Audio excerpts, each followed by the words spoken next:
We do begin tonight with protests now spreading across this country from Los Angeles to Chicago. A protest underway right here in New York City at this hour, sparked by sweeping immigration raids and President Trump's military response.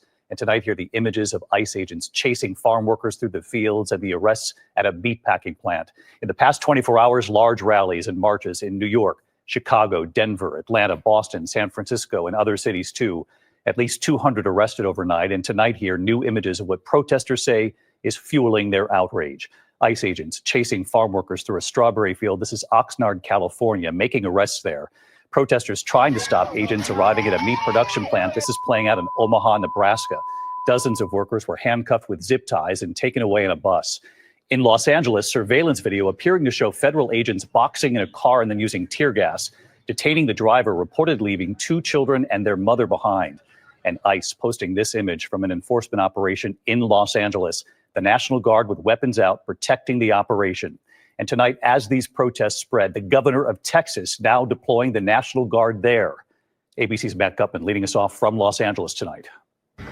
Tonight, tensions building in the city of Los Angeles after over 200 were arrested overnight, and anger over the Trump administration's immigration crackdown and its deployment of federal troops to L.A. boiling over into other major U.S. cities. From Baltimore to Chicago, where a car drove through a group of demonstrators, 17 arrested there. In Boston, hundreds outside the State House. Protesters in Seattle clashing with police. And in New York City, demonstrators protesting workplace arrests they say are stoking fear throughout communities, coast to coast.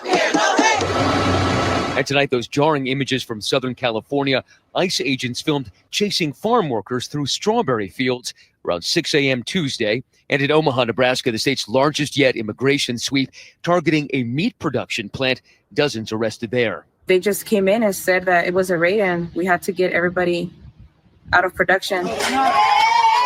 Outside the plant, protesters jumping on a vehicle to try to stop law enforcement.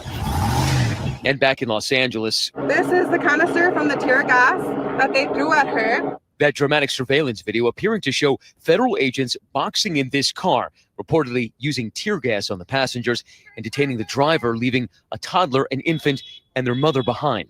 The Department of Homeland Security saying in a statement the suspect was wanted for punching an officer. Another image drawing sharp criticism tonight, pictures of armed National Guardsmen accompanying ICE officers on a raid. Major General Scott Sherman, in charge of those military personnel, staging just outside of Los Angeles, saying his troops will not only protect agents, but will detain demonstrators. So strictly for the protection of the federal personnel and the protection of the federal building, they're allowed to temporarily detain and wait for law enforcement to come and arrest them. In an emotional press conference, 30 Southern California mayors coming together. Arturo Flores, the mayor of Huntington Park, and a combat veteran appealing to the military. These are Americans. And when we lifted our hands and we swore the oath to defend the Constitution and to defend this country, that oath was to the American people.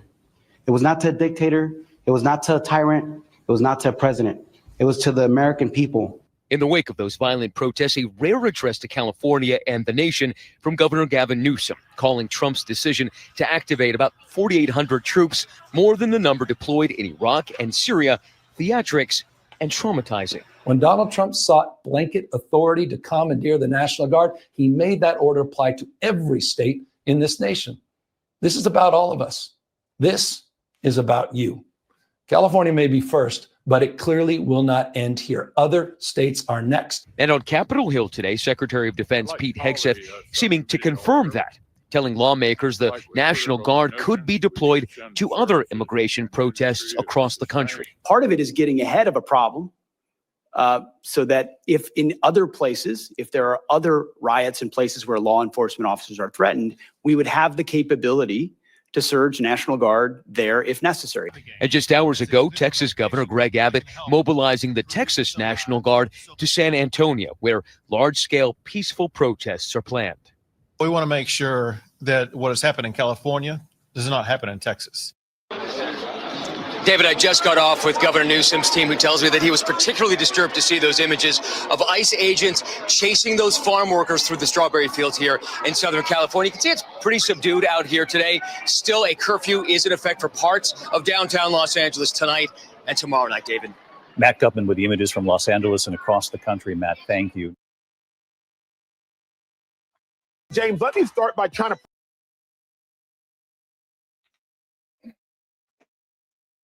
I try to keep myself away from politics. I like to talk about finances and help people when it comes to their money, and things that can help you, in your life when it comes to your situation, right?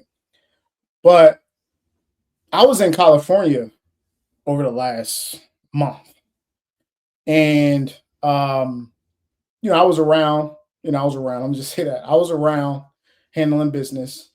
And some of the things that I seen firsthand was a little alarming, right? I am an independent, and I'm not on either side, right? I'm not a Democrat or a Republican. I'm a registered independent. And my stance is we have laws and policies and regulations. We have, the Constitution. We have Bill of Rights. We have a lot of things within the United States that have been built for a very long time. Right? Some of those things need to be adjusted. Sure. We're not living in the 1700s no more. We're not living in the 1800s no more. So a lot of the, policies probably need to be updated for the where we are currently in this country.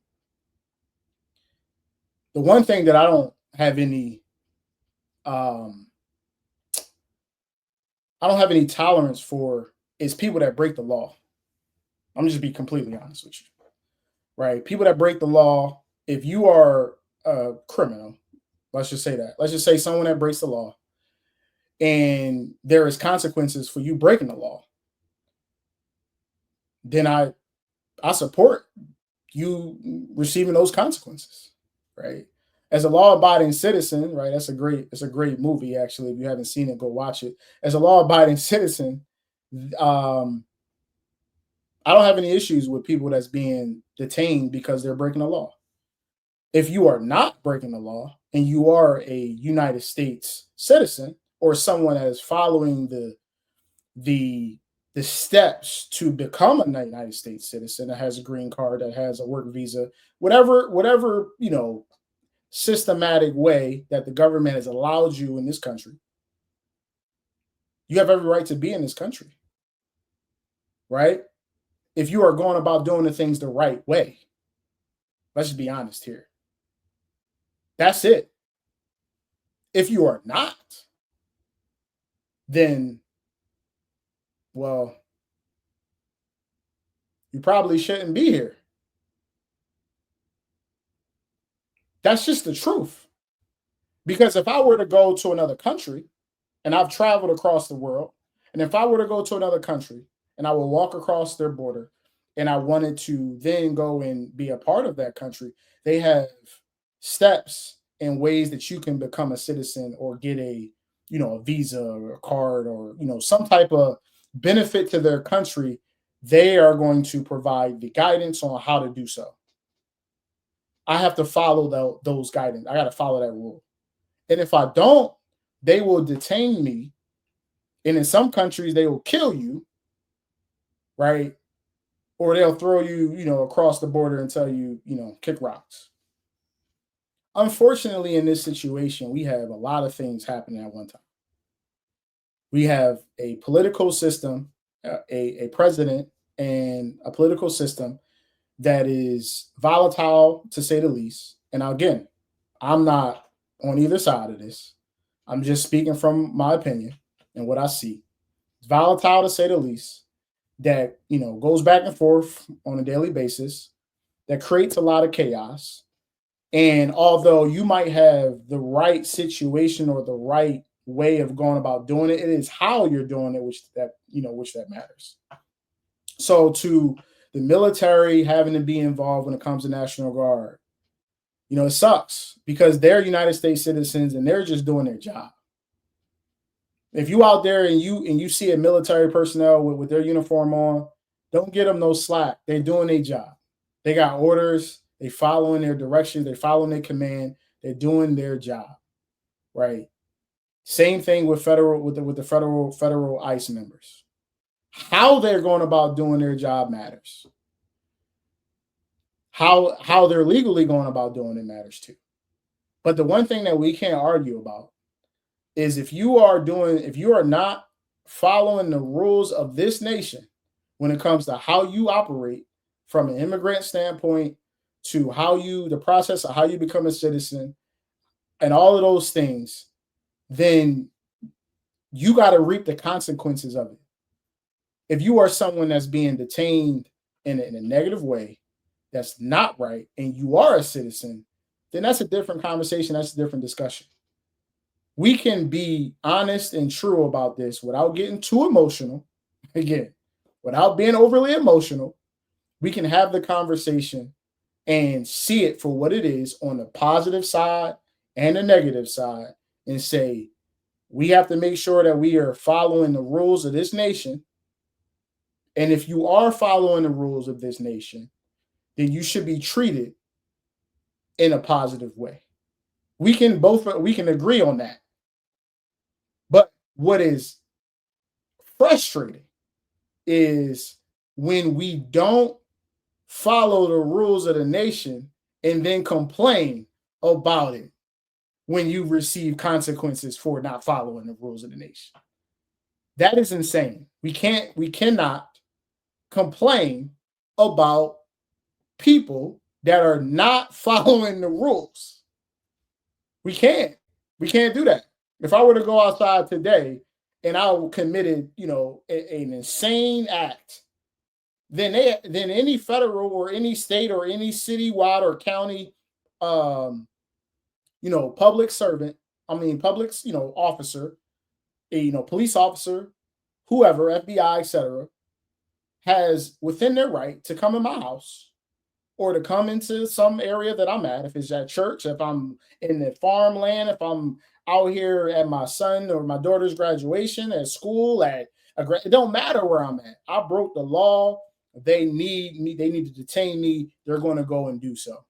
Again, it might not necessarily be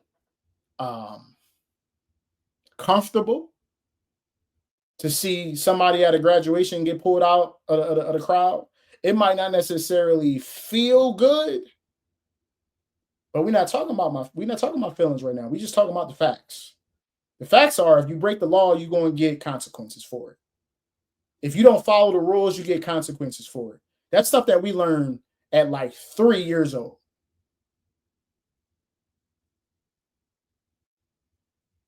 How about we just follow the rules?